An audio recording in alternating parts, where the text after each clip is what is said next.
Just waiting for this delay. All right. And things are looking good here. All right, let's get this party started. I'm seeing some Tunic gameplay here. So, yeah, guys, what is going on? Good evening, everyone, and thanks for tuning in to yet another episode of the Xbox Roundtable Podcast. This is show number 219. I hope you all had a wonderful weekend and have decided to kick back with your buds here at TXR. Naturally, this is your host, Invader, and yeah, I gotta say I'm looking forward to chatting with the guys tonight on a wide array of things of things on the docket. I mean, that's how it is every Sunday, right? Well, hey, we got lots of cool things to discuss. ID at Xbox showed off some games in partnership with Twitch. We'll get into our thoughts on those. Also, Xbox Series consoles seem to be showing some growth in February. I mean, is it because of other factors or just the success of the consoles overall?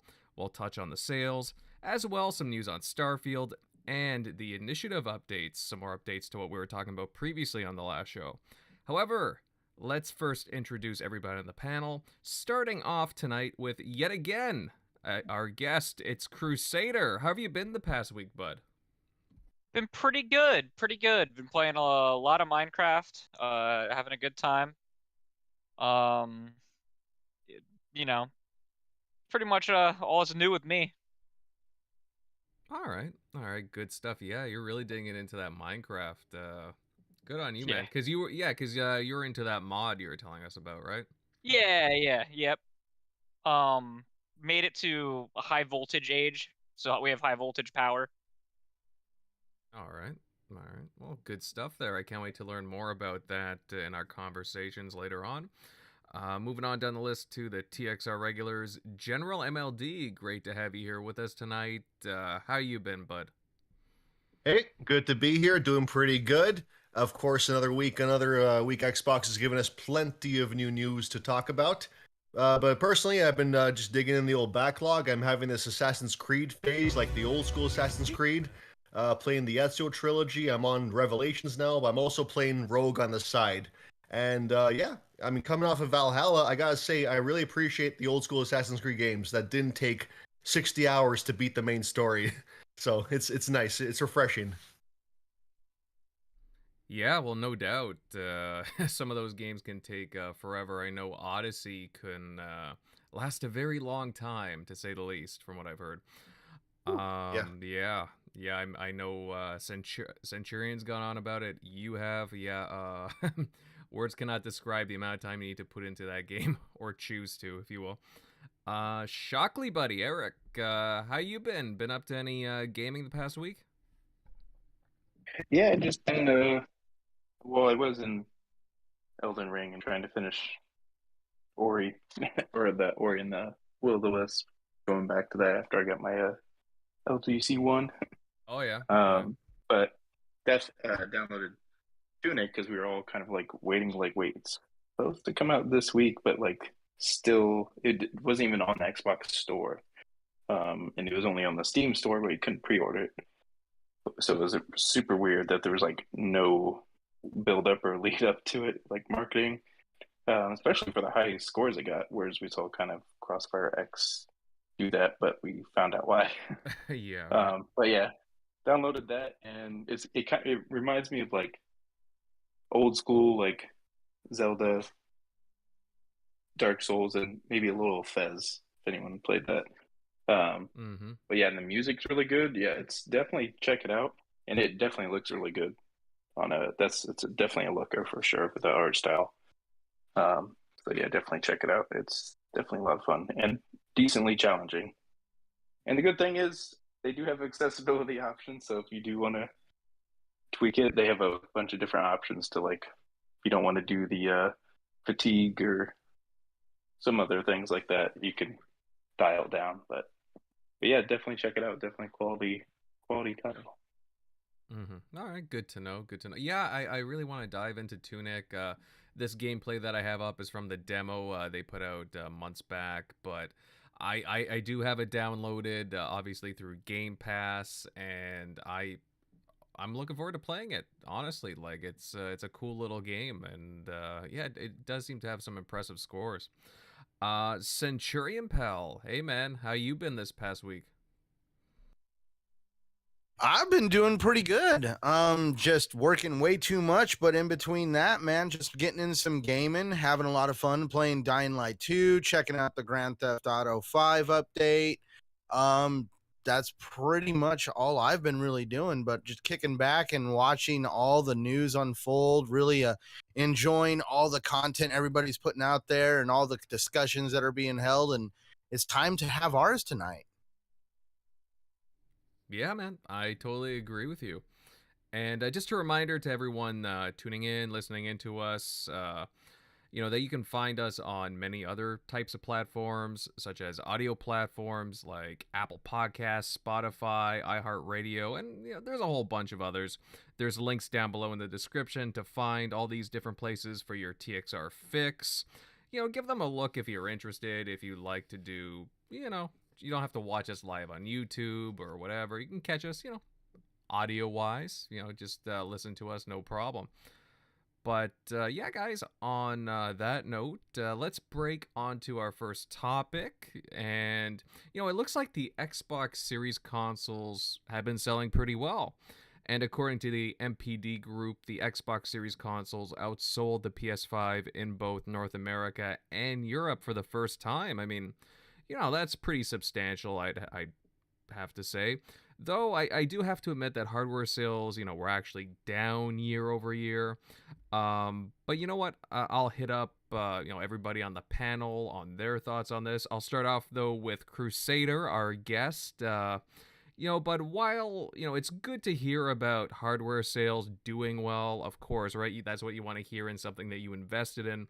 Does the supply issue factor into this MPD win for Xbox at all?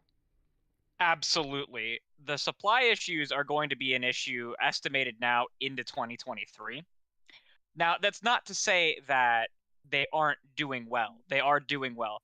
And I think that Jeff Grubb and I forget Benji Sales on Twitter put it best in their discussion that Nintendo and Microsoft both together kind of lucked out during the COVID supply chain issues because of how much less silicon the Series S and the Switch respectively use, that they can produce more just flat out than say PlayStation can, or Nvidia, or even AMD with like the AMD's GPUs, the big Navi line. So it is showing that Microsoft made a very good choice in making the Series S, and that's going to help them long term with the adoption of the Xbox Series platform. That they have this such a good like the ability to get this cheaper console out that isn't as supply constrained because it's easier to produce. And that cheapness is also good right now because we've seen record inflation rates hitting us right now, at least in the United States. I don't know about like for you in you're not in the US, correct? I'm pretty close, but I'm in Canada. Right. But yes, we do. Are you guys having? Yeah, we do You're have. having the inflation. Yeah, we have high inflation here right now. Yeah, so having a cheap system that uses much less silicon is kind of like a godsend for both of those companies. And this kind of shows it, because what's very interesting with this NPD report is they were behind in revenue. Sony was first in revenue, and Nintendo was second, and Microsoft was third in the console hardware revenue. But units moved, Xbox was more, and you can legitimately see the Series S at work there then, because the Series S is going to net them less revenue because it's a $300 device.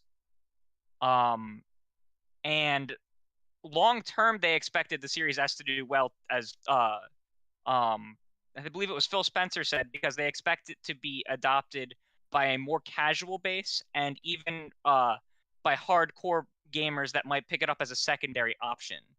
So I do think that this is a very good sign of those kind of things happening. Mm-hmm. Yeah, like I know a whole bunch of hardcore, Xbox fans. They were trying to get their hands on the Series X consoles forever. I think some of them just kind of gave up right now because, again, they know how the supply shock, the supply issues are at the moment. It's a bit of a struggle, just kind of waiting. I mean, I've heard people, the occasional person go, oh yeah, I found a Series X in stock. There was one up like 2 hours from where I live and so on. And, people grabbing them for their friends, but it's just like, they're a diamond in the rough to find for sure. Going down the panel here, Centurion buddy, like, what do you think of these MPD sales? Like, do you agree with what Crusader's saying? Oh yeah, totally. I mean, Xbox wanted to position the Series S as that number one console that they would lean on when it came to becoming the market leader. They have seen that there is a very serious issue when it comes to supply chain issues all across the globe, and I really feel that they've positioned themselves quite well to take advantage of the advantage that they have. And definitely, hopefully, Microsoft is going to be able to gain some ground. They're going to be able to get rid of a lot of misconceptions. Xbox has no games, blah, blah, blah. And there's going to be a lot more word of mouth for the Xbox console. Everybody's going to be able to see what Microsoft can offer and the future that Microsoft has planned for us all. And it's going to be very interesting when these supply chain issues do kind of go back to a more favorable state. Don't know when that's going to happen. Hopefully in 2023. But when they do go back, it's going to be interesting to see if some chance, I keep having these debates in my head. What is really driving the console sales? Is it consumers or is it scalpers? I just really feel that I understand that the consumers are frothing at the mouth for these consoles, but let's just put it this way. The scalper is buying everything they can get their hands on. They could literally have 2 or 3 of those 10 consoles that they got their hands on sold to 2 or 3 people, and they still got to somehow sell the other 7. But over on this data sheet, it says 10 consoles were sold. It doesn't show that these consoles are sitting in someone's collection, just waiting for that right opportunity for somebody to just finally cave and buy a scalped console. And that's where I'm just really, really wondering what the supply chain issue is really going to look like in the future. Like, really, is the demand that high, or is this just a result from just the scalpers just scalping everything? Does that make sense to anybody here?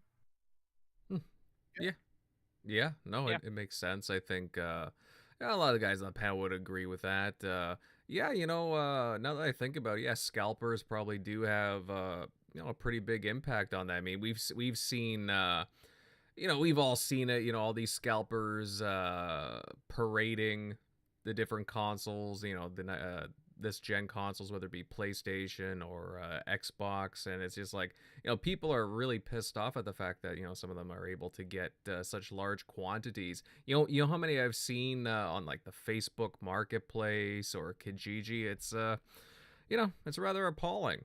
And they, believe me, they get all kinds of comments about it. It's, it's not good.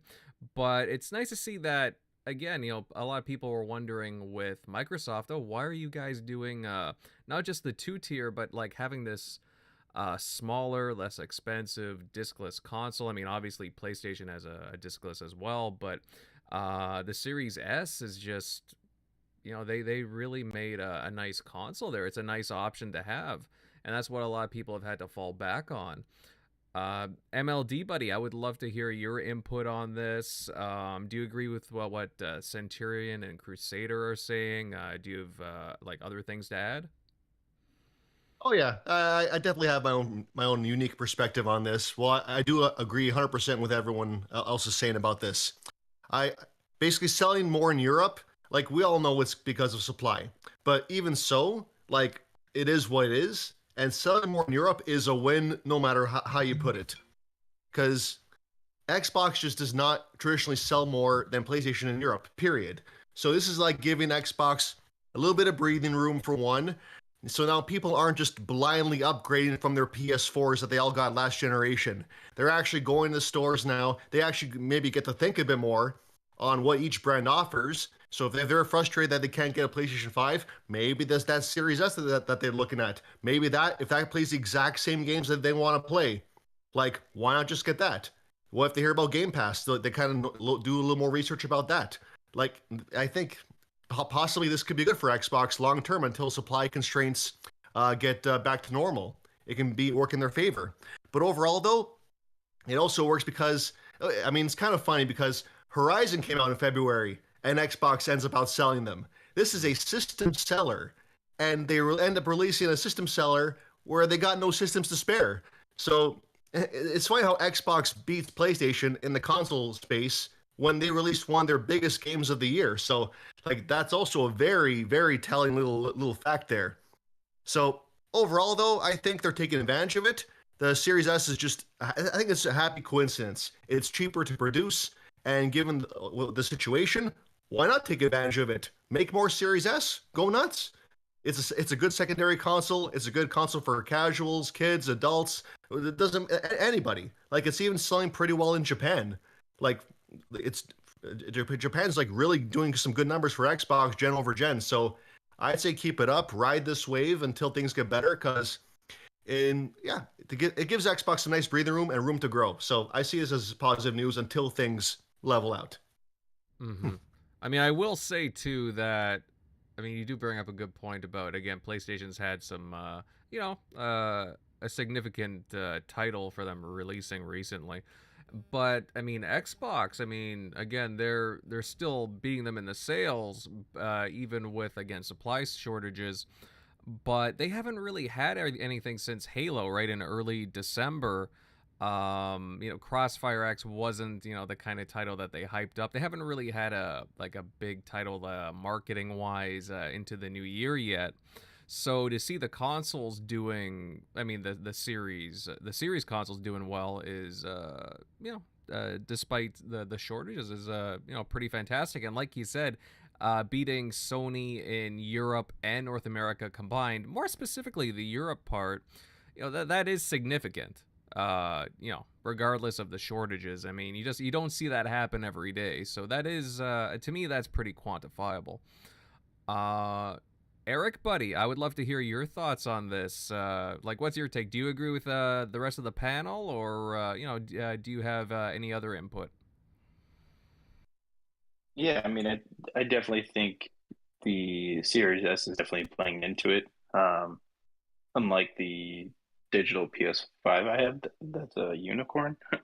But yeah, it's definitely was a smart move because had they just done Series X, they probably wouldn't have outsold them.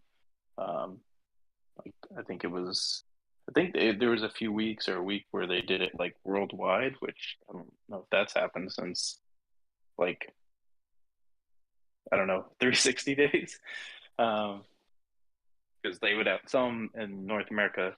I mean, there were maybe a few times they did it in the Xbox One, but like the total in totality, like for the worldwide numbers, on a weekly basis, I don't think they did. But yeah, that's definitely going to help that since if you can't get a PS5 to the shelf, it might be selling out instantly. But how many are you getting out there?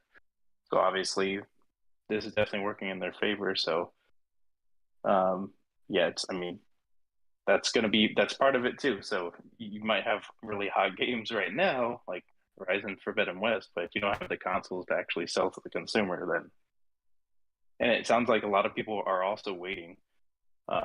When you're looking at I guess the only numbers we really got, I think they're from either Europe or UK, and you're seeing kind of the split of like where people were buying Horizon Forbidden West if they were buying the PS4 copy or the PS5 copy. So it seems like a lot of people are like waiting out or buying that copy or just waiting. But yeah, hopefully, it's so weird that we're here like almost, I guess a year and a half from release, and we're still talking about like you can't even spot them. You can't even add them to your cart. They're gone. like still. So Mhm. I'm just lucky I got a digital PS5 and Xbox Series X day one. Completely in luck. But like, yeah, like I've been trying to look out for friends, and like I can't even. And I'm usually have good websites with alerts where it's like instantly send me the text and link. So it's crazy with this chip shortage. How you can't get a graphics card. You can't. And Mhm. that's the worst part about it is not just the chip shortage, but on top of that, them just refusing to sell anything on store shelves. Because that's the crux of it right there of like why a lot of gamers can't even get their hands on them, and you see pictures of like scalpers where they have like 50 behind them, and they're just hoarding them because eventually you're going to break. They're going to force the shortage even more so if they hold on to them. But yeah, you Is can't. If that's the thing. If you go in the store, you can the store can limit one per customer, but when they have them online, you can easily set up bots where they're already checked out of the before you even get to the cart to put your payment information. They already bought it. It's gone. I But think it's yeah, just trying to move interesting, on the. Shockley, that you bring that up because I've always questioned in my head how long is the scalpers going to drive the shortage by doing what they're doing. Everybody thinks it's funny, and well, certain people think it's funny. Other people don't understand that. What happens if they just are able to start printing these consoles very quickly? And right now, all the scalpers are able to buy all these consoles up so quickly, it's just going to drive the shortage longer than necessary purely because the scalpers are going to be buying up all the inventory for like the first couple of months and just reselling it. Oh, they don't care. They're gonna milk this thing to the very last drop. If it doesn't sell at their current prices, they'll just lower them and lower them until they do, until this thing eventually goes away. It is what it is. Sorry, Shock, didn't mean to interrupt you. Oh yeah. Well, No, you're good. But yeah, that's. I mean, again, it was a smart play on their part, and with the Series S, because I think scalpers stopped after that. They started seeing some on store shelves. They were like, okay, cool, we're for at least for a bit, there's some on shelves that were available, and so I don't think scalpers are really targeting that one. So I feel as that one's just kind of slipping through. So people are able to still buy them or find them on shelves because they're not as they don't seem as wanted. But then when people can't find the Series X or the PS5, well, it's the only one left. So then it's available, so you buy it. So they're at least making it two shelves to where customers can actually pick them up themselves. So, Mhm. No, and you're absolutely right about that. Probably one of the most interesting pickups of data from all this. I mean, like Xbox didn't. I mean, okay, Xbox was over PlayStation, but they weren't first in the NPD sales. I mean, Nintendo Switch is still killing it. Oh man, I just can't believe how well it's doing. Honestly, the little console that could. Well, actually, I shouldn't talk about it like that. It's quite the behemoth in sales. And they do have Kirby coming out at the end of this month, and I do like Kirby. I will be picking up that new Kirby game, so good on them. Um, what else? Also, some really interesting stuff, guys, about Elden Ring. Anybody on the panel been playing Elden Ring? Yes, no? I mean, it's killing it. It had the second biggest launch the last 12 months. I think only Call of Duty Vanguard beat it, but it's. I mean, right now it's the best-selling game of 2022. Um, it's funny, MLD. You talk about Horizon Forbidden West, but like ever since it came out, everybody's forgotten about Forbidden West, and everybody's just been focusing on Elden Ring ever since then. It's taken over by storm. So. oh yeah, that was a very interesting release schedule. That reminds me of when Titanfall 2 came out, and then Call of Duty and Battlefield 1 come out and just completely obliterate the conversation around Titanfall 2, a pretty good game on its own merits. So I feel like no matter how good a game you are, you got to be mindful of the guys who are releasing around you. If there's a bigger fish in the same month or the same time period, Yeah, good luck to you. Elden Ring definitely showed it is the bigger fish. Mm-hmm. And you definitely can't say the game's niche no more. It's not niche. 12 million is not niche. This is mainstream now. This genre. See, that's where it gets really interesting because, man, I remember when Sekiro came out. I remember doing a video about how some of the gaming journalist media were just very upset that these games didn't have an easy mode and that their time needs to be respected and that they got to be able to get through these games and blah blah blah. And let's just say its software, like you just said, filled a very niche area for gaming. I really want to say that almost like though Elden Ring had a lot of hype behind it, it looked like a very beautiful game. I also want to still say it was the sleeping giant. Like I really don't think that Guerrilla Games really thought that Elden Ring would have been that, because I mean, like literally it was like, dude, we're Guerrilla Games, we're PlayStation, we're Horizon, we're PlayStation first party studio, and like for them to get lost in the conversation by an id Software game, I don't really think they saw it coming. So, I don't think that From Software saw it coming either, because they estimated they estimated that they were going to sell 4 million copies in the first 3 months, and they sold 12 million in 3 weeks. Oh. Yeah, that was From Software's expectations in the game was 4 million in the first 3 months. And Oh, wow. yeah, like From Software did not have, like, it's not that they didn't have expectations for the game, but like you need to base, like, as a company you base your expectations off of your past history, right?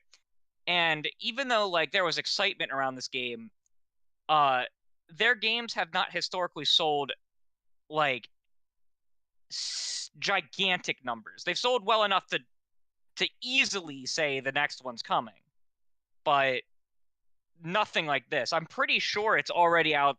It's on track to outsell the Dark Souls franchise in its first like 2 months or something. Like the entire Dark Souls franchise.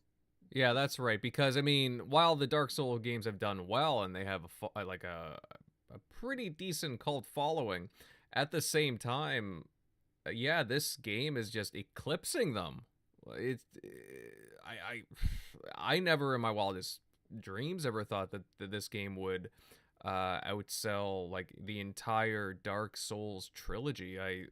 Man, or even like yeah, you probably tack on Bloodborne there as well. I mean, it's insane. I mean, I'm happy for them, and I'm glad that they stuck to their guns and just made what they wanted and didn't capitulate to easy modes for journalists and so on. Just let the game speak for itself. And a lot of people seem to be liking it. I mean, yeah. Like, I think. Oh, sorry. oh no. Go ahead. It's fine. I just got this theory. Like, I think it's just the perfect storm. Like coming off of Cyberpunk, Battlefield 2042, Call of Duty Vanguard, games with microtransactions, this and day one patches that. Like, I think to find a game that came out, a quality game, like no BS, just a straight up quality game made for the fans, I think that just created the perfect storm, and everyone just jumped on that. Like, just a really, which is frankly a more rare sight these days, a fully complete quality game. I think that's a big factor that I think is beneath the surface here. Mm-hmm. Now, MLD, is this a game that is now on your radar, or do you have like other games that you want to push through before you even would consider this? Before, I mean, I tried the Souls genres before. I personally don't have the patience for it. Bless everybody who does. Like, more power to you. But the more I keep hearing about this game chatter is not dying down, and they are saying it's the most accessible version of this genre. So I feel like it's definitely on my backlog right now. I'm not gonna play it right away, but it's definitely gone from not gonna play it, but I appreciate it for what it is, to I'll definitely play it somewhere down the line, like probably later in this year before Starfield, I think. So I mean, yeah, like again, it's just a really rare sight to have a really complete quality game finally deliver on the hype. So I mean, hey, I'm more than curious now. I think I might just jump in. Mm-hmm. Well, Eric, I mean, I'm pretty sure you're the only one on the panel who's been playing it. Would you recommend it to all of us? or would you, say, maybe hold off? Uh, no, I mean, it's definitely worth getting. Like if you've never played any of their prior like Souls-like games, I might start off with the Sekiro. Although Sekiro is kind of different from, whereas Elden Ring is a newer IP name, it's kind of like Dark Souls, meets more of like an open world take where you can kind of just go anywhere, and tackle whatever order you want to, kind of like Breath of the Wild in a sense, where you can just like, hey, you want to go and face Ganon immediately, and like you can do that and totally skip and miss most of the game. Where Sekiro is more streamlined, and I feel like that was definitely easier just because of the training. Like you can walk past this and never even do the tutorial. Uh, that's that's where I was having trouble at first. I'm like, I need at least to get my sense of like timing of what certain things to block and all that. So I'd probably start off with Sekiro. I feel like it's easier and just more of a streamlined uh like story, and like, okay, I know where to go. Oh, okay, cool. They're markers of like their next moves kind of are told easily. It's still incredibly difficult. Um but I feel like that's probably the most accessible one that they've made. But yeah, there's a lot of great guides out on Elden Ring of like prepping you. Like I've been following one right now where he's kind of like taking me along of like unlocking all these little points where I can easily fast travel and warp, or hey, here's a good farming area for people that haven't typically played these types of games. So I think that's a good idea to do if you do pick it up, and then that way you won't. It's still going to be difficult and challenging, but you won't be like overwhelmed and just feel like you're helpless. You'll kind of have a strategy of like, cool, I'm getting my shit pushed in right now. Okay, cool. What can I do okay, cool, I can work on my skills, I can farm a little bit more and get better. Okay, cool. Now I'm ready to go at this. There's a early boss when you first go into the open world where it's a guy on a horse, and if you confront him, he's going to destroy you in the first few seconds. But you come back to him, you're like, cool, now I can take you on. So I would definitely give it a try. Other than Sekiro, it's probably more accessible than the other Dark Souls games, from what people say. So, but I'm having a lot of fun with it, even though, I'm still trying to learn with it. It is cool because how expansive and how big the world is. It's freaking huge. I've been doing nothing but unloading or like trying to unlock the full map, and I still got a ton of ways to go. Like even when you think like, okay, cool, that's got to be most of it. Oh no, there's even more, and then there's a huge even underground. So I'm surprised people have already beat it. I don't know how people did it that quick, but. A quick question: is there like a game you could think of that is comparable to this game's map in terms of size? I mean, I guess I can't remember if Breath of the Wild was that big. It was big for a Zelda game, but I don't know if that scope wise, if it was that big. But it's. Well, that's still pretty big. Yeah, okay. I just haven't played Breath of the Wild for a bit, so I couldn't remember. Mm-hmm. But yeah, I mean it's big. I still haven't seen the end of it, so if that tells you anything of like, and I've been trying to the person that the tutorial I've been following, he's prepping you and taking you to like every inch of the like entire map, because there's like stuff you're going to one over here. He got me this so I can easily put poison on my weapons. So you have to go to a certain area to like define certain types of things like that.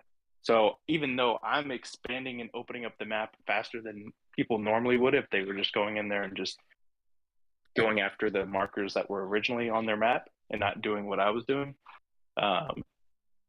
yeah, it's freaking huge. So, and you've heard people talk about it like, hey, like even they underestimated like how big the map is, like how it just keeps going.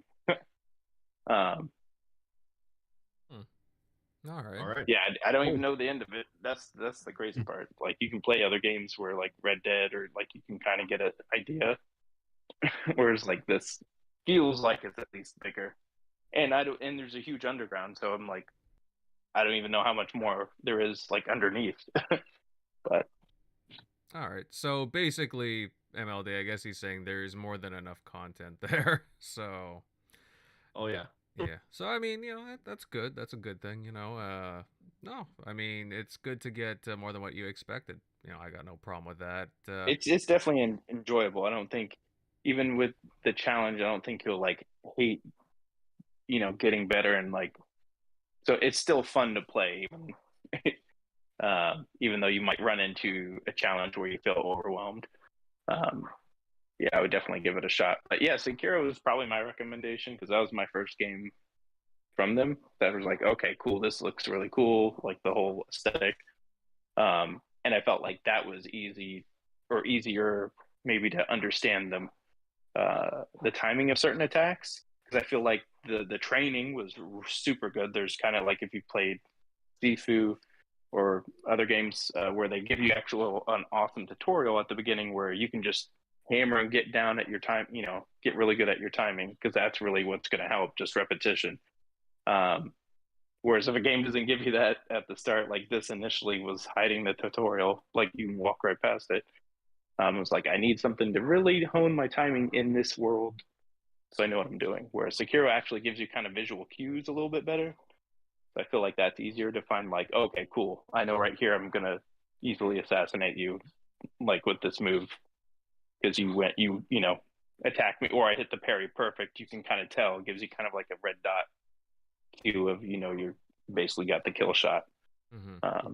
So I feel like that's easier in a sense. So that thing goes on sale a lot. So you can get the Game of the Year edition for like $30 often. So All right. I'm sure they'll come to, Activision published that game, right? So maybe Sekiro, that will yeah. come to. They published Maybe it, it'll but be they in Game do Pass not. next year. They don't own the IP, Yeah, so don't IP. how it will be like who, without knowing the exact like publishing agreement, it's hard to say like if it will end up or not on Game Pass. Wouldn't they own the game, just not the IP to like do the next one? Not Since they fully exactly. funded it. Oh, okay. It really depends because, like, for example, Crisis, EA published them, but like, there was like reserved rights that like they get to control stuff past the initial publishing. So anything that's part of the initial agreement. So Activision can produce the physical copies and they distribute digital copies, but they might not have the right to put it on a service. It's Gotcha. It all depends. Mm-hmm. Well, Either way, you can find it for stupid cheap and use those Microsoft rewards. That I definitely recommend picking that up first, maybe. But yeah, if you want to get in with the hype, mm-hmm. totally, I would totally jump into this one though. Especially since we don't have Stalker. I think Plague Tale is going to come into Game Pass this year sometime, but who knows when that is. Yeah, lots of stuff up in the air, Shock. But yeah, no, thanks for that. It's good to know. And if any of you guys in the chat listening in have been playing Elden Ring, just definitely let us know. Let us know your thoughts. Should the rest of us on the panel give it a shot? I'd love to know that. Also, guys, don't forget to give a thumbing. And share this show out and sub to the channel. And just hey, let everybody know that we're live now.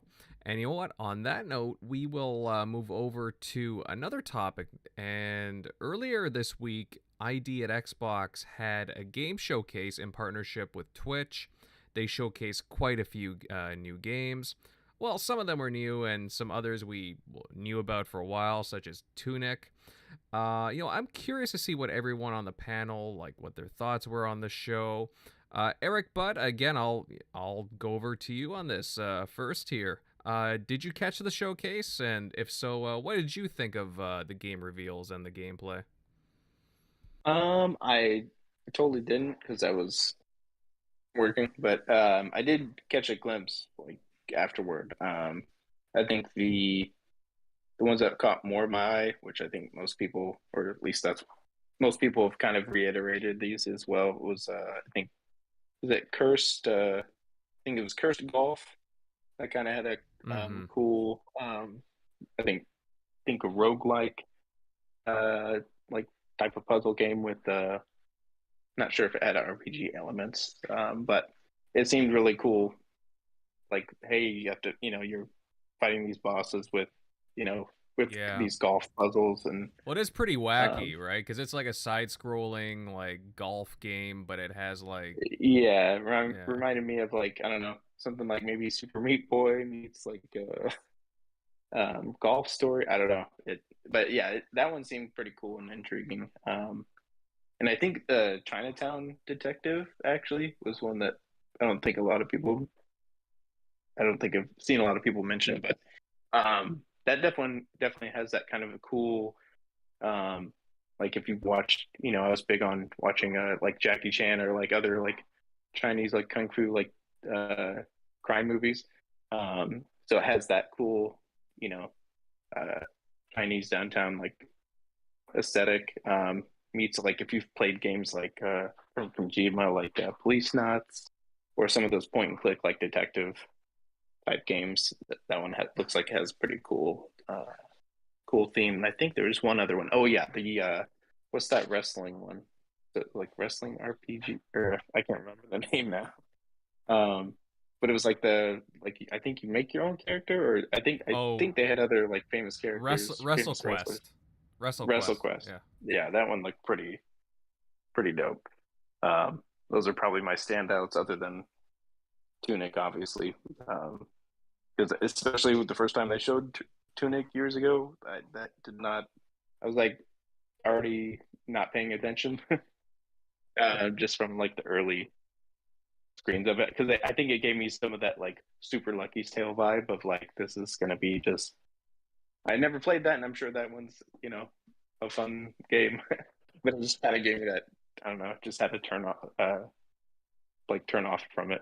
But after I downloaded and played it, I was like, okay, cool. This is not just some like kiddie pushover game. Actually, there's actually a pretty good challenge and strategy as going at certain enemies. So if you've played any of the past like old Zelda games, this will definitely be right up your alley. So that's definitely the gem that they got for the timed exclusive. So, but yeah, that one's pretty dope. Those are probably my highlights out of it. I think I wanted to try that one that's kind of like where you're deciphering like certain film, like mystery, where you're having to watch multiple like I think it was like homemade video. I forget what that one's called, but that one looked kind of intriguing. But is that cool that all Telling Lies game? Yeah, that's it. That's it. Is it like a choose your own adventure kind of thing? Well, it's kind of I don't think it was Telling Lies, like that's I think on Game Pass, but there was this one ID at Xbox. Forget the name of it, but it's where you're trying. It's you're this girl named Marissa, where you're trying to figure out like what happened to her, and you're watching these old like interviews of her, like you're actually, it looks like you're watching like old film, and you're trying to like piece together, I think maybe things in the background or things like interviews or interrogations from her. But I think it was like the first one on that link that you sent. Oh yeah, I think it's the one that's right at the top. But that one seemed kind of intriguing because it was vastly different from. I thought it was just like a trailer for something. It was like, oh no, that's them actually. You're watching that and like playing the game, trying to like solve the mystery. So that one kind of looked cool. But that's a great thing that how they got. You had the Xbox Live Arcade big boom from the 360 days that got a lot of people into a lot of these indies, and then I think you're seeing this other awesome boom where people actually are trying them, where you're not having to risk like 10, 20, 30 bucks. They're flooding into Game Pass, and you're getting to try new games that you probably wouldn't even been on your radar. You would have been playing Elden Ring or whatever's big titles dropping. But in between that, I can take a break from getting destroyed in Elden Ring and get not less destroyed. I was still frustrated with the first boss in Tunic, but it was a little bit more of a chill vibe. So I'm not like prepping and doing all this crazy stuff. I can kind of chill and still have a challenge. So definitely check those out. All right. Yeah, definitely some good games listed there. Centurion Pal, I don't know if you got a chance to watch the Twitch stream, the ID at Xbox Twitch stream, or maybe look over some highlights. I mean, if so, like, did any games catch your eye in particular? So I did not tune in. I had to work. I still want to go back and definitely check it out along with the PlayStation State of Play on the Hogwarts Legacy thing. Um, the only game I really went and read anything on was Tunic, is because I've heard so many people talking about it. I've liked what I've seen about it. Listening to Shockley talk about it, definitely I need to check out Tunic. Looking forward to seeing, kind of like, I guess it reminds me of Link's Awakening, and I know I've heard that it's actually a little bit more difficult, so I'm very curious on if I'm going to really like this game or not. Mm-hmm. I Well, don't have too much to say on it, regretfully. I mhm. I don't really get in too much into the smaller games like that, and it's not because it's beneath me. It's I just work so much that I just kind of play what games I can. Oh no, of course, man. Like, I mean, it's not like I'm gonna be playing all these games listed here. Um, and I mean, I can tell you, Tunic. I mean, a lot of people are having fun with it. I know, like, Shockley was just raving about it a few minutes ago. Again, I played a little bit of the demo. It's a fun game.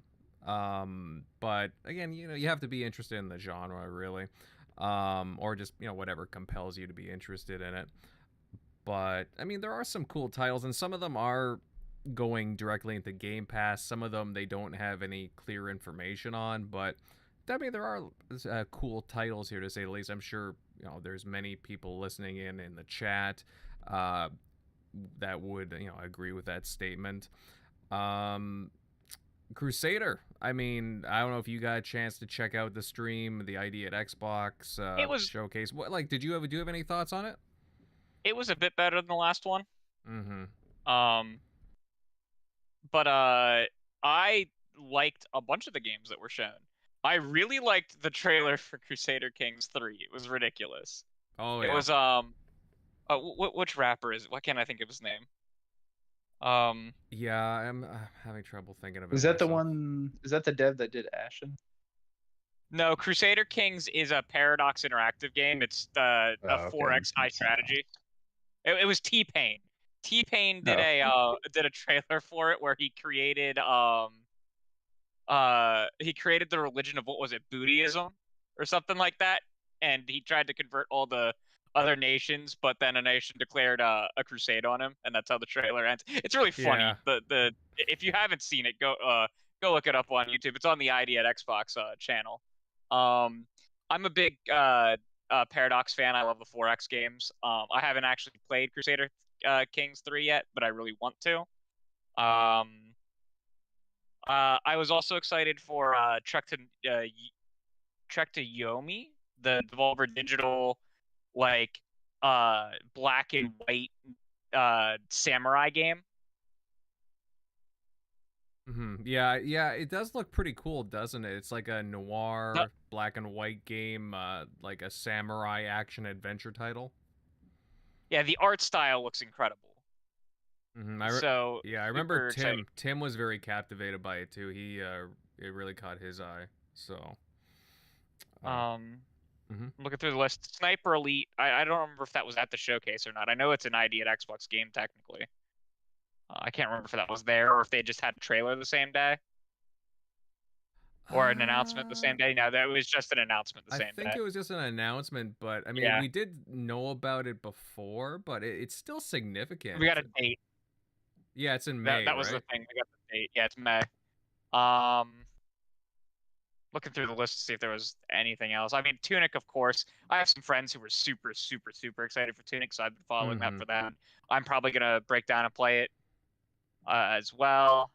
And I'm a sucker for all the stupid golf games, so Curse to Golf is Like it wasn't Right up my the alley. largest kind of a showcase. Obviously, I agree with you Yeah. that I mean this like it was structurally a little better. The timing, I mean, I still think the timing's a little long for what it is. Maybe that's just because it's they're going through Twitch to do this. But I mean, overall, I would say it's better than last year. Definitely better than last year. Right. I'll be honest though, like I wish, like I know that it's a Twitch partnership, but I wish that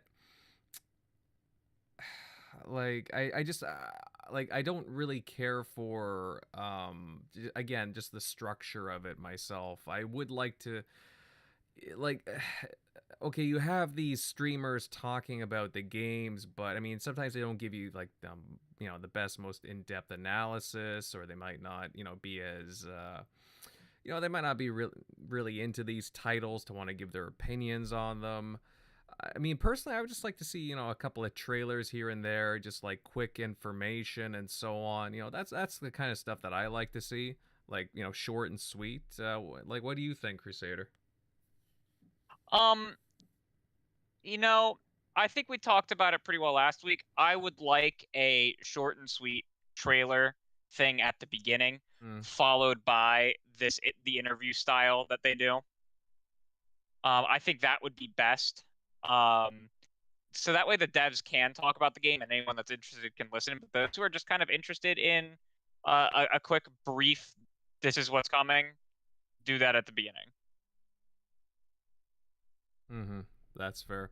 MLD buddy, I don't know if you got a chance to check out the highlights, or even if you watched the entire showcase for the ID at Xbox Twitch stream. Did any games catch your eye in particular, or like anything stand out? Well, I couldn't watch it, but to be honest, I'm not watching a 2-hour showcase because I know the Twitch format. So I just get like I go to certain people, they give me the nice recap, the sizzle reel. I'm good with that. But you see the reactions on Twitter, and I'm happy to see that at least it was positively received. Like we're actually happy with the games because in the end they had like 10 plus games shown, and in the end the games do the talking. So the Xbox did pretty good in that regard, so they're definitely moving in the right direction. I think shadow dropping Tunic, and not only that, having it day one on Game Pass, I think that really saved the show. Like it was like the cherry on top that really like made it like a cut above the past ones they did. A couple of games stood out to me. First was Crusader Kings 3. When they announced it was coming to console, I was really excited. Something about like medieval history kind of games that kind of just it scratches that itch I have. Like I really liked Kingdom Come Deliverance. So a game like this where it really immerses you into the culture and the history, like actively like trying to like run a dynasty like in that kind of setting. Like it fascinates me. I'm looking forward I to think playing. that was the one that was made by Ashen Devs. I think that's the one I was thinking of. Kingdom Come? No, they're called Warhorse. Okay. Yeah, Warhorse makes that. But Man, yeah, regardless. I'm drawing a blank then. Don't worry. But yeah, I know regardless. it's one of them, but I was like, I could have sworn that those names sound familiar with the aesthetic from the trailer I watched. Hold on, I'm But, curious yeah. about that now. But yeah, I mean, but once I start that game, I mean, I hear that game's a massive time sink. We're talking like 70 plus hours. It's like Civilization. That's like a grand strategy game where it's always like one more turn kind of mentality, I think. So that's going to be a big one. But then also Tunic, but not for the reasons that people think. Like, I'm sure everyone's going on Tunic because, it's like the newest time exclusive for Xbox. It's on Game Pass. Everyone's liking it. I have had fond memories playing the isometric Zelda games. I think Zelda Oracle of Ages. I think that's my favorite isometric Zelda game on Game Boy Color. And I think this might scratch that itch I've had. And seeing that it's actually difficult, like that just makes it all the better for me. Because like I feel like I want a game with a challenge. So that's good. And it's also on Game Pass. So how can I I can't resist this game now. So I'm basically going to wait. I'm going to play my SEO trilogy, get my current games out of the way. I think then I'll just jump on Tunic and finally like just really play a genre that I haven't played in a long time. So I'm looking forward to that. So I'm glad Xbox is stepping up because in the end of the day, if you want to support the devs, you start with the little guy because I think the little guy appreciation, it kind of adds up. It's a little thing here and there, but in the end, you're building goodwill, and it starts with the little guys. So I'm glad Xbox is prioritizing the indie developers. Mm-hmm. I will say though, I mean, this Tunic, like it's gameplay wise, again, it's fun. It reminds everybody of, dungeon crawler like Zelda. There's a lot of comparisons. Very the art style is very catchy. Like there's a lot of praise for it right now. There's a lot of like crazy good reviews for it. Overall, like, I mean, this game is just getting a lot of accolades, a lot of good talk. I mean, even when it was first announced, people were like, "Oh, wow, that looks like a pretty cool game." I'm just kind of curious. Like, this is a console, like it's a temporary exclusive for the time being. Is this a title that Xbox should have been like, oh, they should have like maybe been a little more aggressive and just keeping console exclusive for themselves, or do you guys think that it's okay that it's only like a temporary one for now? Huh. I think being on Game Pass is more than enough because they never gave any indication it was coming to Game Pass. I think like the dev on Twitter, someone said on Twitter that he even said the opposite. said that it was not coming to Game Pass, and here we are. I feel like just being on Game Pass, timed or not, it has some kind of association to Xbox. It's kind of like it's ours, even if it's not ours forever. It's just that it's like this like essential. No, what how you call it? Not pretend, but implied association with Xbox. Right. So by the time it goes to the other guys, I feel like, well, we already had it. Like it's kind of ours anyway. It feels like it's kind of ours anyway because we had the Game Pass treatment. I don't know. It's all optics, but I feel like that was the right move to do. Yeah. No, that's a fair My statement. opinion. Go ahead. When it comes to third party, I really don't even care about timed exclusives anymore. I care more about whether or not they're getting it on Game Pass because that actually affects me. That affects my wallet. You know what I mean? They could be spending money to get a game to come on Game Pass day one, or they could be spending money to make a game a timed exclusive. And to me, that aspect of me getting it on Game Pass matters much more for me because that's a game that I can play for the same amount of money I'm giving them every month. So if I had to choose between having this as a permanent exclusive or choose between getting this on Game Pass and then someone else on PlayStation gets to enjoy it in a year, or even if they had gotten to enjoy it immediately, I'd always choose the Game Pass day one for third party, mind you. Especially since Microsoft has this gigantic first party now that's growing, with Activision coming. Like, Game Pass all the way. As I looked at the price. I mean, in Canadian dollars, it's like $35 on the store. And while like I plan on playing the game, if it was timed exclusive, but I had to pay full price for it, I don't know if I would have done it like right away, or if I'll, to be honest, because I feel like that might be a little bit too much for a game essentially made by just one person. But that's on Game Pass. Oh, that changes everything. Like I'd rather it be on Game Pass and timed than like maybe full exclusive or whatever, maybe 2 years exclusive, and I had to pay what $35 to play it. I don't know. I just Game Pass it changes everything to me anyway. No, and you bring up a lot of good points, MLD and Crusader. Yeah, I mean, it being on Game Pass, I didn't even realize that the developer had initially said no to it. So, I wonder what Xbox offered him. Oh man, no, it's good. It's good, and I do plan on playing this game, as I'm sure quite a few people in the chat are planning to do so or already have. Yeah, I can't wait to sink my teeth into this one. But I think on that note, I think we covered about all we needed to with the idea at Xbox Twitch, but overall I do wish that again it would be a little more compact than what it is, but I mean at least with this out of the way, there's the larger shows are going to be popping up in like 2 months, 3 months, and so on. So there's a lot of good stuff on the way, guys. So on to some other news. And earlier this week, Bethesda released a new Starfield developer diary, focusing on character creation, factions, and a few other things. It's just like a 5 to 6 minute trailer, but it was pretty cool, really. Todd Howard and a couple of the other devs went into details about aspects of the upcoming title. General MLD, I'll lead off on you here. What are your thoughts on this latest dev diary? Like, is the info dump, does it get you excited about the title? Like, what you're learning about it? Because I talked about, again, companions and the factions and whatnot. Like, does this game, like, really excite you? Like, even though we only know, like, this is only, what, dev diary number 2? Like, I mean, everybody's, like, so hyped with this right now. Oh yeah. I feel like. Well, first I want to make a comment because I see all the Twitter reactions, and when this happened, it should have been good news. Everyone should be really hyped about this. But there's a lot of fake concern that, oh, where's the gameplay? This, no, 1 second of gameplay that.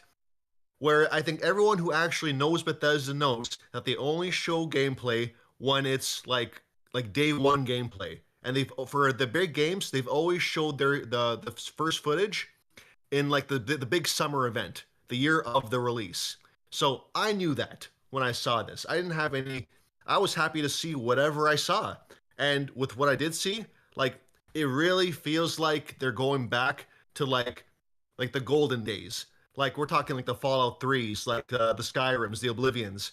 That's basically the message that I got from this dev diary, and that just makes me so hyped. Anyone who thinks that this is going to be a repeat of Fallout 76, like let's just say like people have been taking receipts and they're going to show those receipts on November 11. Like this is not going to be 76. They learned their lessons. They're going back to basics. They've said as much because they're talking about things like a persuasion system, and which they did that in Oblivion. They're talking about the factions and how nuanced the choices are. How it's not like just black and white. It's going to be more like gray area, more tailored to you and what you want to get out of the world. Even like the idea of all 4 factions. Like I love each faction. Like you got like the free colonies faction. You got like the what is it? Kind of like the equivalent of the UNSC, essentially. You got like the corporation faction. You got the space pirate faction. You could even like join them as like a double agent and turn them in, kind of stuff. Like I like that. Like actual choice and consequence. Like this is classic golden age Bethesda, and it's really making me really really hyped for the E3 season. Like we're finally gonna get that giant gameplay dump, and Todd's gonna talk about it, and I'm just gonna soak it all in. We don't know. We haven't seen it yet, but it just feels like it's gonna be the next Skyrim and then some, because this is like 3 generations. Wait, how many? Wait, Skyrim was 360, so it's like 2 generations later. Everything's improved upon. The engine's improved. They said they used photogrammetry. Like Bethesda games, they were great, but I wouldn't call them like graphically cutting edge. But this like photogrammetry, yes, please, more of that, please. Yeah. So then you got the robot companion. You see that.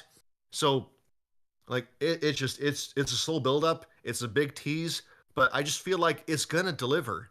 Like everything just points to them being back to basics, back to what made them great, and they know that, and they've learned their lessons, and I can't wait. Yeah.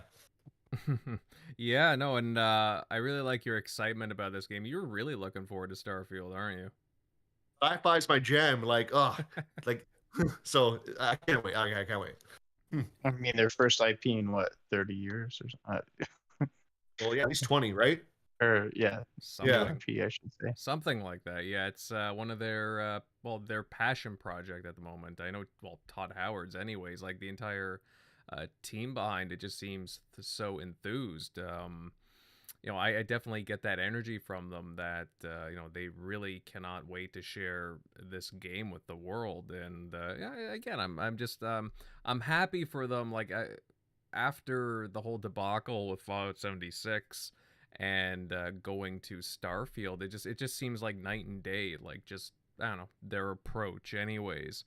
But yeah, MLD, I like, the whole factions thing, like from that Space Republic to like when they were describing them, like the space, like Western frontiers people, like those guys sounded pretty cool, or the Mega Corporation faction.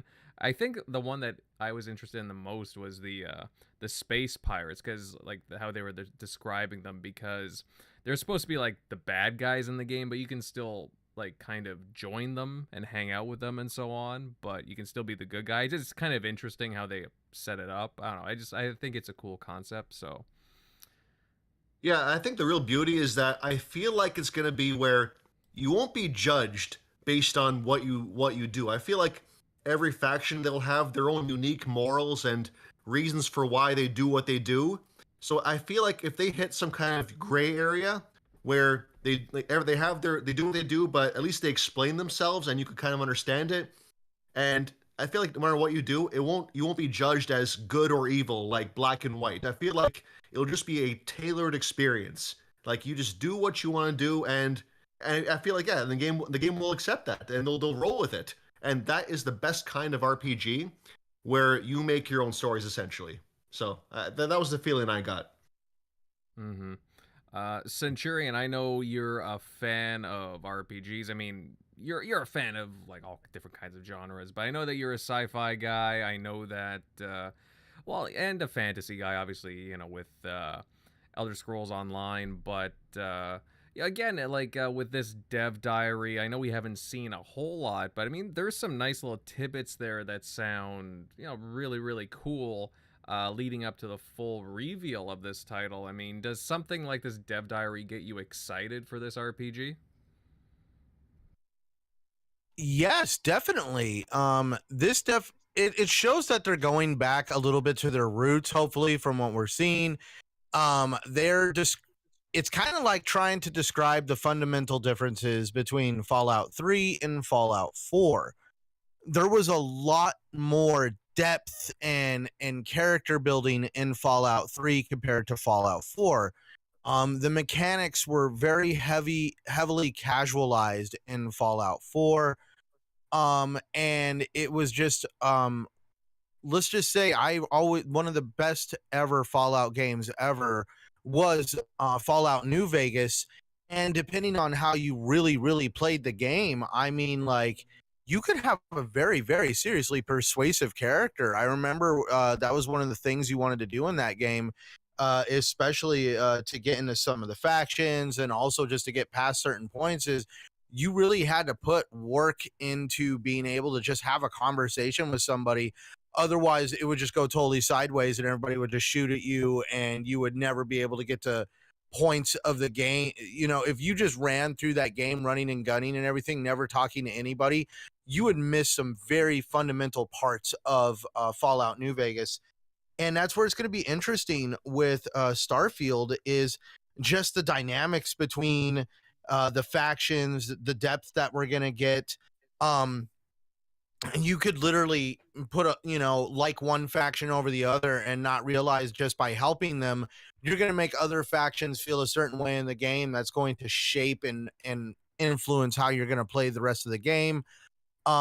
There's definitely been a lot of people talking about, is this really going to be Skyrim in space? And one of the things is, though, in my mind, I don't want an actual Skyrim clone. I don't want to feel like this is Skyrim in space. I want to feel like it's a Bethesda title that has been made by the same people that did Skyrim, and this is their take on sci-fi. And I really hope that they're going to put their own shine and polish on it that definitely makes it unique from the other projects they've done. And I've got really high hopes that Starfield is going to be one hell of a blowout success this holiday season that's really going to make it official on why Microsoft has invested the money and time in the studio purchases that they have. All right. Yeah, that's a pretty good assessment there. Yeah, man. I totally agree with you on that. Crusader, do you share MLD and Centurion's sentiments with regards to, again, this latest Starfield dev diary? Do you think it's shaping up looking pretty good?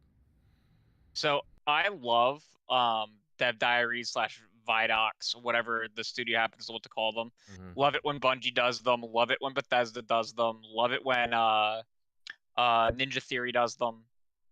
And Starfield is probably my most anticipated game of this year. Probably like third most anticipated game that's announced in general. So I'm very excited for how it's shaping up. I cannot wait for them to show off like more about the game, like more like gameplay in general, talk more about stuff. I like this summer, whatever E3's conference is going to be cannot come soon enough. I am so excited for it. This one wasn't quite as interesting to me as the last one was when they talked about all the environments. Like, don't get me wrong, I like all the factions, but seeing all that concept art for all of the different locales was really cool. And so, like, it's not like this was a letdown. It's just that, like, if I had to choose between this Vidoc and the last one, it would be the last one. And that's fair.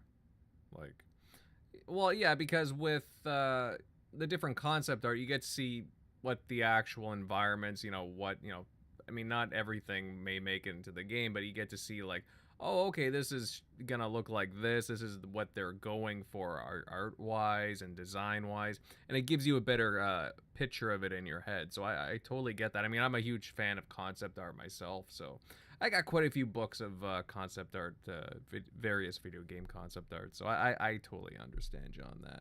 But yeah, the faction stuff looks pretty good.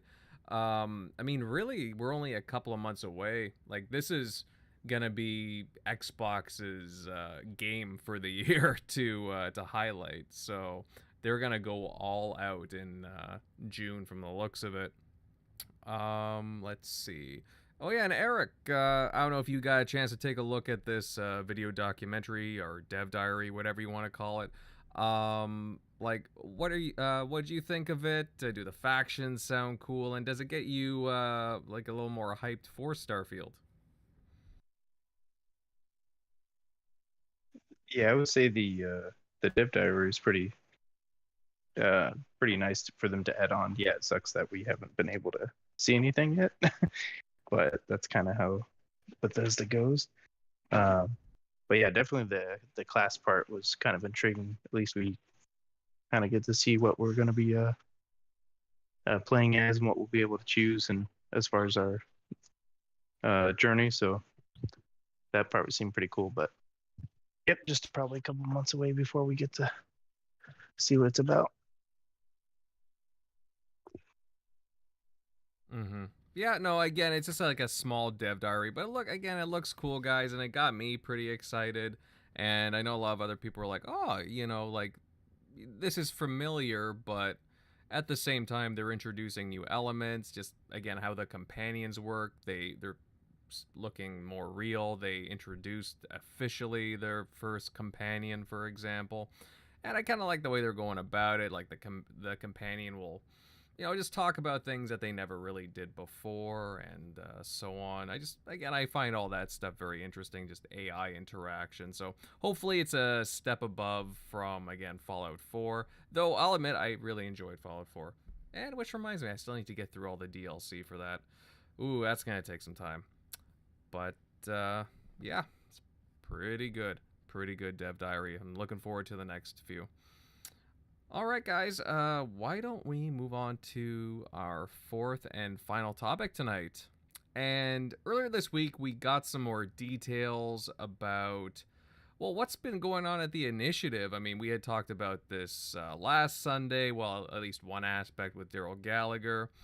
But now different media outlets, they're making comments about, former devs, they're speaking to media outlets about, like, feeling frustrated with the management, with development being painfully slow, apparently. Interesting language to use. Centurion, I'll hit you up here first on this one. Again, we spoke a bit about aspects of this on our last show, but more information is slipping out about, well, the development conditions at the initiative and their new title. Like, what do you think about this? Like, should we be worried about Perfect Dark now, or like the initiative in general? Like, what's your take on this? Can I be blunt? Possibly, but not too blunt. You know, we have to censor this for the children listening. And no, I'm just kidding. Go ahead. So I gotta use like 3 or 4 less F words. Okay. No, go for it, man. uh, Whatever. no, I'm not gonna.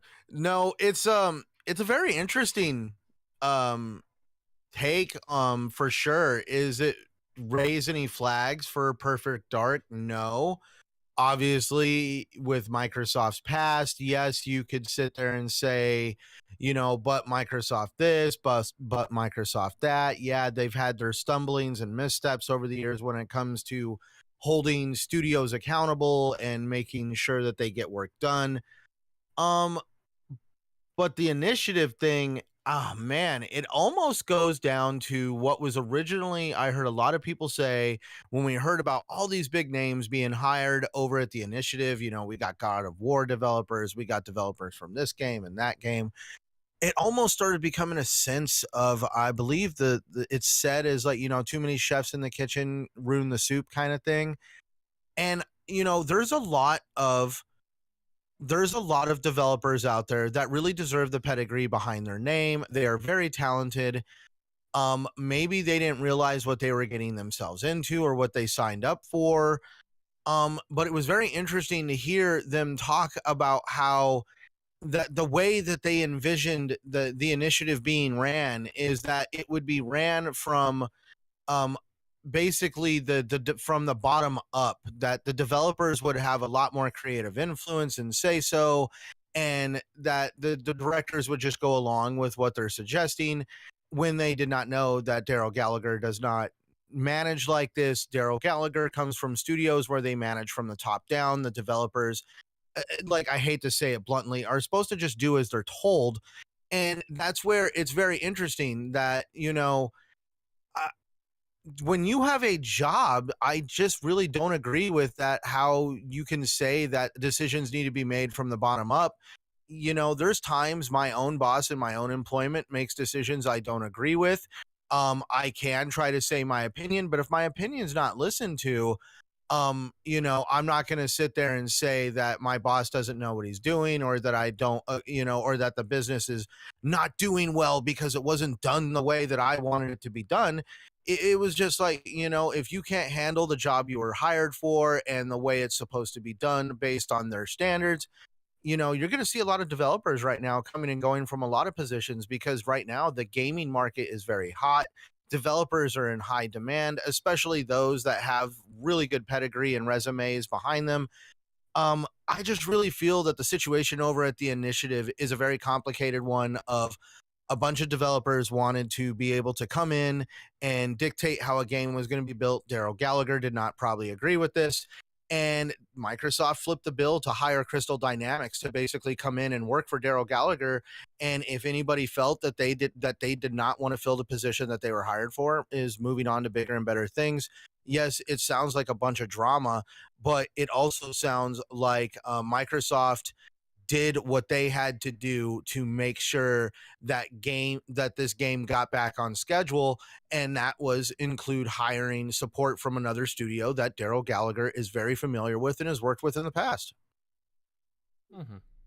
Yeah, no, very good summary of the situation, and interesting thoughts there, Centurion. You highlighted quite a few things there. Like, obviously Daryl Gallagher, being the studio head, taking the reins of the studio. It's possible that, again, that, this game went through, again, different phases. They may have had like one concept, then switched to another. And, I can understand certain devs being frustrated, with certain development times. Again, game development isn't, not the easiest thing at times. We've all heard the stories. Let's see here. Crusader, I mean, you were here last week. We were just talking about this with, the TXR crew about, Daryl Gallagher and whatnot. And now, again, we had this news pop up earlier this week on, the day after, pretty much. Like, do you have any thoughts on the matter? Like, how, again, like the initiative is structured, what the various old devs are saying. What's your insight? So I feel like there was always going to be a large amount of outsourcing going on, but it does seem like Crystal Dynamics is going to be taking more of a larger role than they originally were probably going to, or like any studio that they were going um to partner with, because maybe Crystal Dynamics wasn't like the first choice for some kind of partnership like this. Um that being said, I'm a little bit more concerned than I was last week, but only a little bit. Mm-hmm. My only thing is that I'm a little concerned as to when it's going to come out, but it on the radar of games that are coming out, like, I'm interested in this and I want to see gameplay of it because I think it sounds really neat. I am more of an RPG guy, so there are plenty of other games that Microsoft's going to be putting out that I'm more interested in. So it not having like as soon of a release isn't as big a deal for me as it is other people. So like my concern levels are like if green is good, yellow is moderate, and then like red is bad. I'm in like the in between of yellow and green right now. You know, not too concerned. No, and that's a fair assumption. I mean, we haven't even seen any gameplay for this title. I mean, I will say that, I mean, previously we had heard mostly like positive things, like coming like out of the studio. Again, they were doing hiring like top talent in the industry, and things were sounding like they were coming along all right. Obviously, they had that trailer back in at the Game Awards in 2020, and everyone was like, oh, that looks really cool. It was a CGI trailer though, but it's 2022 now, like it's been a year and a bit since then, and we're curious about information. We want to see some gameplay, and it just feels like I had estimated this game being, I don't know, maybe a late 2023 game, maybe 2024. I kind of want to push it back now with my expectations. I kind of see Avowed coming in before that, maybe Hellblade 2. Just seeing where the various Xbox Game Studios titles line up. But I mean, I'm not too concerned. It's just at the same time, like, it does raise a couple of eyebrows as to, they were already having issues to begin with.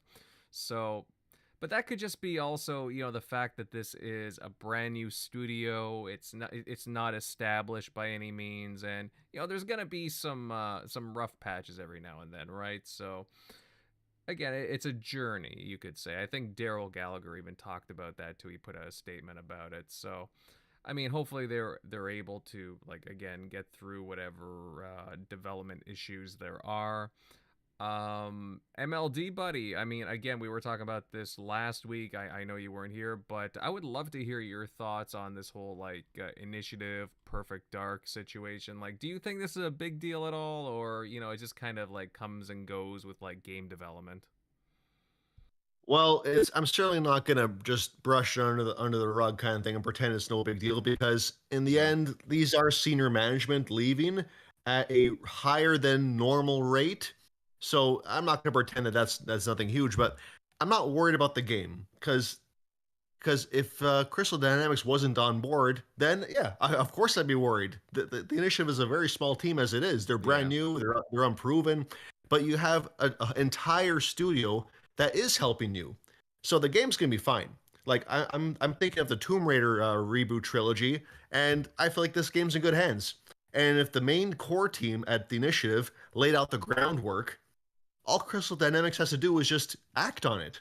So it's just a matter of so in the end, the gamers are still going to benefit. I think it's just an unfortunate thing where it's a clash of ideals. You wanted some to be they wanted to be autonomous. Others wanted the grunt work to be outsourced to keep the game moving along. In the end, I think they made the right choice, because I don't want to wait 4 or 5 years to play this game.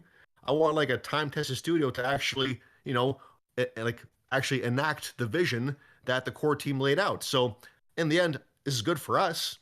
It's just bad for them, because they're trying to still sort out their own culture. They want to, get their identity worked out, and there's some growing pains there, and it's obvious with that. But overall, though, I mean, it is what it is. So it's just one side simply won out over the other, and I think it's just a double-edged sword of Xbox and how they handle their studios.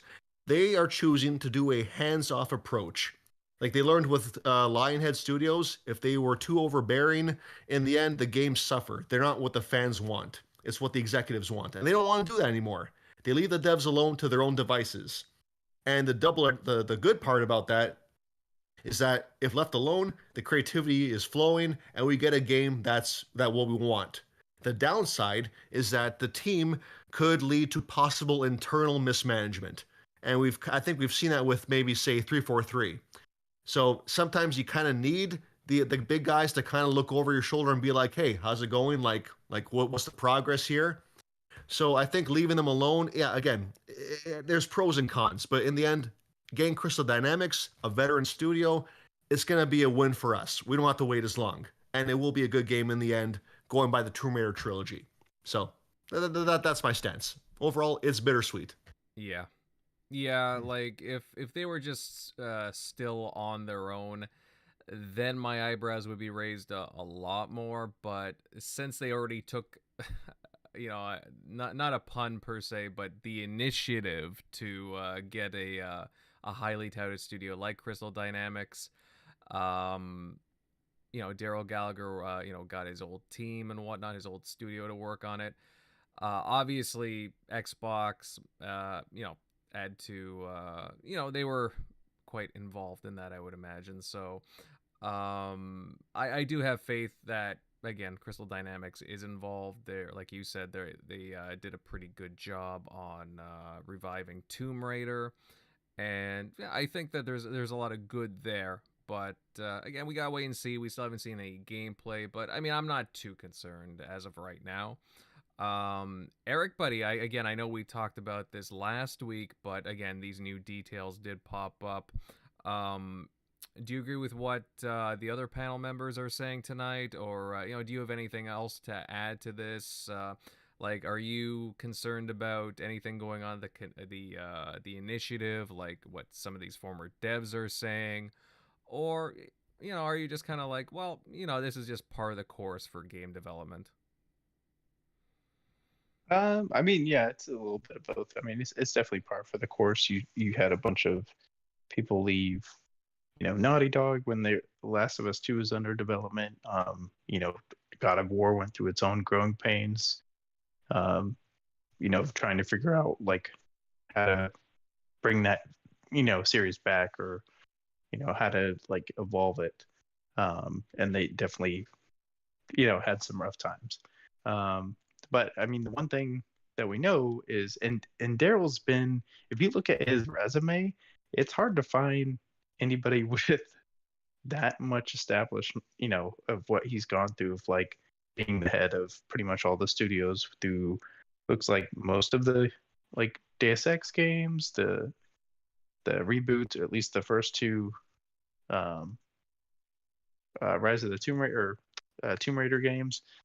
Crystal Dynamics, and you can go on LinkedIn and look at all the people that are verified, because you can see their history, where they worked, and their like comments about him, of like how great of a leader he is. So people are trying to say like, oh, this is like Microsoft mismanaging, thing that they can compare one studio to another, which is kind of dumb. But I think it was more because Jez was talking, Jez Corden from Windows Central was talking about it, that it, that one part of the group, because they said it from the get-go, because people were thinking like it was a big shock with the whole Crystal Dynamics thing, and he even let in this past article, like this was kind of like the idea from the get-go, which kind of fits with the staying small and agile that they said back in 2019.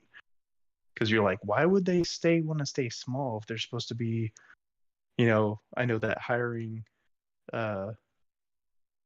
flyer or whatever went out saying AAA or quadruple A.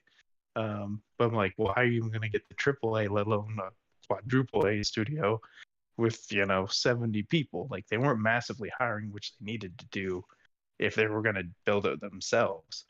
So it was the plan all along.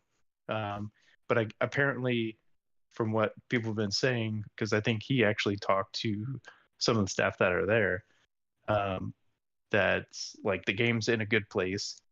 Some of the people that left, because we heard those early rumors of like, hey, Perfect Dark's might be episodic, and I think that's probably where some of those rumors went along, of like, hey, one group wants to do this way, get it out, stay small, and get it out quicker, do it ourselves, not bring in another team, and we can get out, okay, maybe get out this episodic content, kind of like a Hitman style.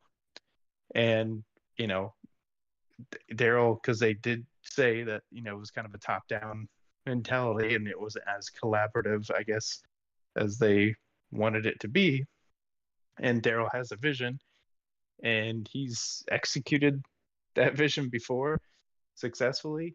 And he's a veteran. Just look at and look at his management of what he's had under his belt. So like his resume speaks for itself. And he was, wanted to go with his vision that he sold, because that's one thing that Phil asked him in the interview of, hey, what do you think about bringing back Perfect Dark? And then he gave him his vision and he hired him, and, the rest was history. But I think that's, I think with the Crystal Dynamics, I think that may have been his, like he said, his strategy from the get-go. Maybe they hadn't already picked out who it was going to be, and maybe that just lined up because Crystal Dynamics came off of Marvel Avengers and didn't have much to do after that. Kind of didn't go where they wanted it to. So I mean, in from what is being reported, that the game is in a good state, so it actually might be further along than what we think it would be, because they announced that, like, was it the year before? I feel like they recently said that, but I think it just time has flown by since they made that announcement with Crystal Dynamics. But I think it's definitely further along than what we expected it to be. Definitely further along than what it would have been had all that staff stayed there and they just stayed small and did it themselves. Because it seems like that's what some people were upset about, and that's why some of them left when they, knew that they weren't going to get their way, and we're going to co-develop this game with another studio, and people wanted to probably just be this small, group and not have this, other big studio come in. And I get that with, like, I've definitely been in part of companies where, you have one company start merging with another one, and they might be thinking of like job security as well. And I'm sure that probably didn't feel great, and there was probably just some tension. So, but the staff that, wanted to, go with this idea, they stayed around. They're still highly talented, quality people. Of some of the same quality people that we were talking about before when this studio started, they're still there. So some people left, and some of them may have left not because of this. Like we talked about with Drew Murray, we don't know. He said he did it for personal reasons, and he happened to lose a close family member. So he may have, like, he was probably the biggest profile one that left, and that may have not even been because of, he was disagreeing with where this company was going. Mm-hmm. Well, no, I never really got that from him. It was just more personal kind of things from the sounds of it. Yeah, but that's probably one of the top ones where people are like, oh yeah, Drew left and went back to Insomniac because, like, he and like Daryl Gallagher had a falling. Like, no one. That's what, like, it's being kind of labeled as, of like they're just mismanaging. I'm even seeing people tweet like, if this is true, Daryl needs to go. I'm like, Daryl needs to go? Then you might as well just cancel the whole freaking game. Yeah, let's let Daryl go, and he has a great rapport with Crystal Dynamics, knows how they run. Yeah, let's get rid of him and just bring it. Okay, that makes a lot of sense. No, because if he hits, then don't ever like speak ill on his name again. If this game comes out and it's hits and it's a great game, then obviously what he did was the right decision. Now it has to hit, it has to land, because if it doesn't, then yeah, they're going to be coming for him. But I give him the benefit of the doubt because, again, look at his resume and it speaks for itself of like what he's been able to do. So I'd say, let's see how it plays out. But yeah, I don't think the whole doom and gloom of like, oh my God, because the Halo had some rough patches. Halo is just like a mess because they don't know what the community wants. The community doesn't know what they want, and they're trying to fight and compete with all these free to play games. So yeah, them going to free to play, and then they had to make up some money somewhere else. And some people aren't liking that part of it, and they do need to add more content to it. But well, I do think it's fair to say that 343 has had struggled a little bit with regards to the live service aspect of adding content. Again, there's been there's been worldwide issues, to say the least, and I do think understanding needs to be made there. Yeah. I don't think you can just take the Halo, like the 343, something they've been like trying to work with and battle with, and because that studio has been around with in the Don Matrick days. So I don't think you can take that one for one and take this brand new studio that they take somebody that was completely outside of Microsoft, with Daryl Gallagher, and say like, okay, this is being mismanaged again because you saw great games that are being managed well with Microsoft too. So I don't know. It just like you're already seeing Psychonauts made better from what it would have been with that Kickstarter game, and it came out and it was great. And you have all these other games like Hellblade too. Like it looks phenomenal with the with the visuals, and if they say that it's actual gameplay and they're not lying to us, like holy shit. So you don't hear any of that mismanagement in all these. Plenty of probably the overwhelming majority of their studios of people like, oh, they got a mismanagement problem. Like, no, it's a new studio trying to find itself. There's going to be some growing pains. They haven't put out a game yet. Like, because mostly first brand new studios don't start with a AAA game. They start with like a small, smaller, AA titles, and then they build themselves up. Kind of like we saw with Housemarque, where they've gotten closer to like AAA with Returnal. Like they don't just come out of the gate, hey, we need you to bring out a AAA game that's going to be, perfect. You're going to reboot Perfect Dark for us. You're a brand new studio that's never done anything. So it's not like the easiest thing to do. So. No, I totally hear you on that, Shockley. And I think Jesse in the chat makes some good points too with the initiative. The initiative, again, they build the framework around a particular title, and then they give it to another developer to finish off.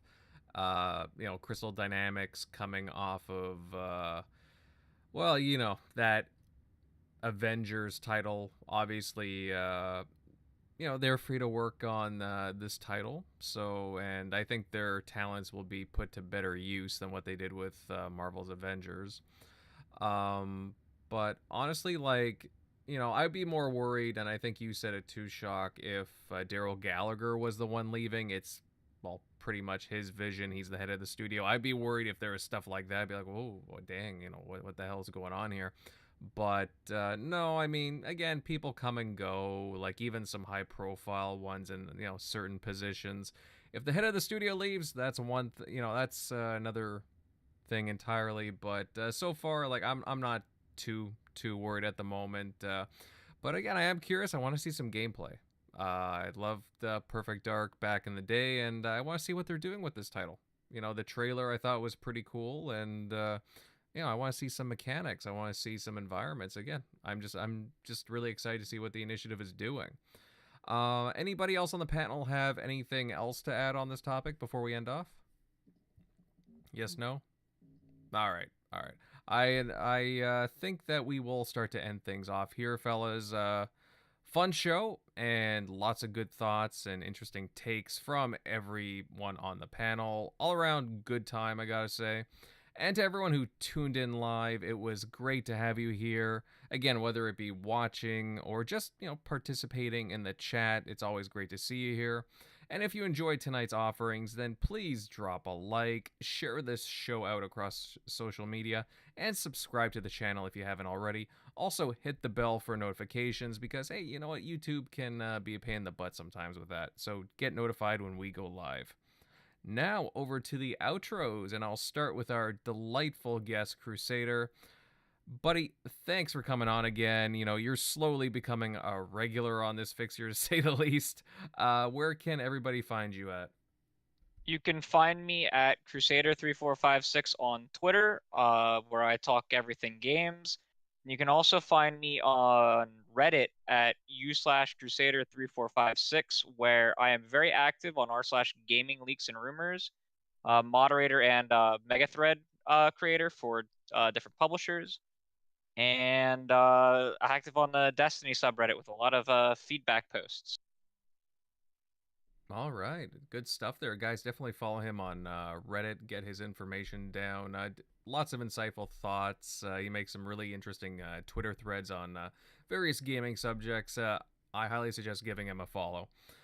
Moving over to the regulars, and I'll start off with the our good pal here, Centurion. Buddy, good show. Some really interesting takes. Where can these fine people follow you at? Did you throw up in your mouth a little bit trying to call me your good friend? My good friend. I don't know. Do you prefer pal? Do you prefer buddy? Like, you know, what would you? Oh, like? you humble me. I'm used to much harsher words being thrown my direction.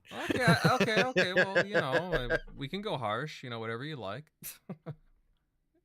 Nah, for those who do want to definitely check out me, my content, the way I am, please find me on Twitter, YouTube, and of course Xbox Live at Centurion1307.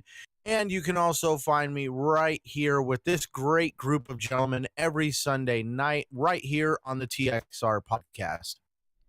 All right, good stuff there, Buckaroo. Oh God. Okay. Yeah, please. You can call me a-hole, but Buckaroo. Oh my God.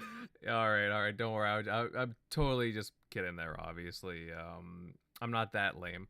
Moving over to Eric Shockley, buddy. Again, loved the talk tonight. I thought you made some great points. Where can everybody follow you at? Yeah, as always, you can find me at ShockNero on Twitter, Easy Shock on Xbox Live. But yeah, good show. Thanks for Crusaders stopping by.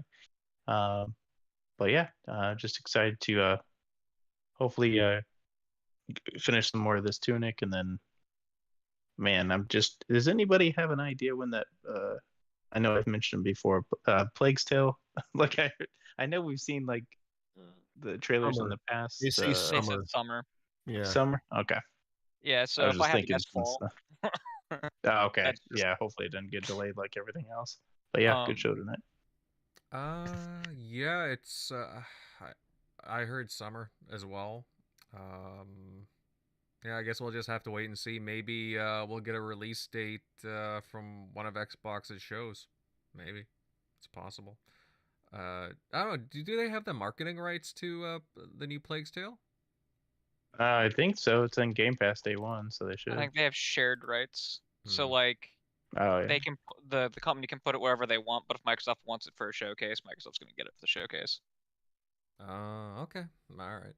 Yeah, that makes sense. Well, we'll find out more pretty soon, I think.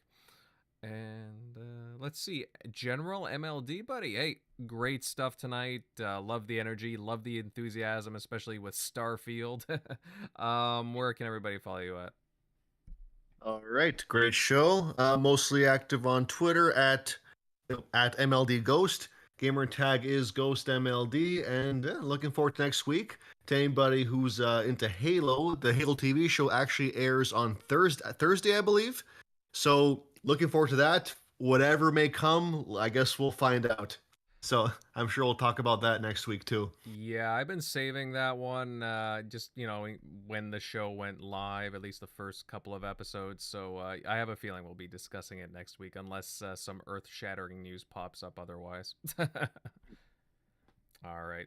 And to round out the crew, you can find my content on YouTube at Invader Gaming. I'm also on Minds, Odyssey, and a bunch more. Just look up the same name, Invader Gaming. And of course, I'm on Twitter. You guys can follow me at Invader_1986. Really great chat tonight, and an even greater bunch of viewers. And yeah, I hope to see you all here next Sunday. Later, everyone.